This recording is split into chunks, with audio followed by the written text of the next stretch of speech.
யோகா வந்து ஆன்லைன்ல அப்படின்னு இந்த ஆன்லைன்ல சொல்லி கொடுக்கறதுன்னு எப்போ வந்துருச்சு. ஆனா எந்த அளவுக்கு நேர்ல சொல்லி கொடுக்குற யோகாவுக்கும் ஆன்லைன்ல அவங்க சொல்லி கொடுக்குற யோகாவுக்கும் இம்பாக்ட் இருக்கு? ரெண்டுமே எஃபெக்டிவா இருக்குமா ஈக்குவலா?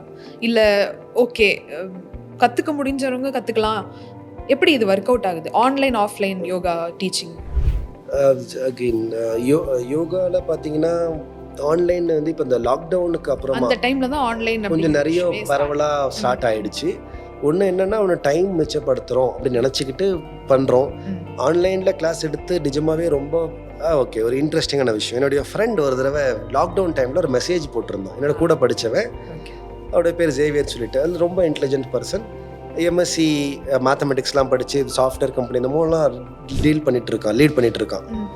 வச்சா இந்த மாதிரி மெசேஜ் என்னடான்னு படித்து பார்த்தா இந்த மாதிரி ஸ்விம்மிங் கற்றுக்கிட்டேன்டான்ட்டு.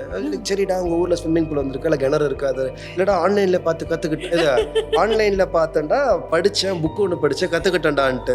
என்னடா சொல்கிறேன்னாக்கா இல்லைடா அவன் ரொம்ப ஸ்கில்ஃபுல் பர்சன். அதே மாதிரி இங்கே ஒரு ட்ரிப்பு போகிறோம், நீச்சல் அடித்து காமிச்சான். ஸோ ஆன்லைனில் கற்றுக்கிட்டு பெட்டராக ஆனவங்களும் இருக்காங்க. ஆன்லைனில் கற்றுக்கிட்டு நீச்சல் கற்றுக்கிட்டாங்க. ஆமாம், ஆன்லைனில் சேர்ந்து வீடியோஸை பார்த்து புக்ஸை பார்த்து அப்படி இன்ட்ராக்ஷனில் கற்றுக்கிட்டவும் இருக்கான். நேரில் போயிட்டு சிறந்த ஃபேண்டாஸ்டிக் குரு கிட்ட போய் கற்றுக்கிட்ட வந்துட்டு ஒன்றுமே ஆகாதவங்களும் இருக்காங்க. ஸோ அது individual perspective. Pass Vala, be the pass.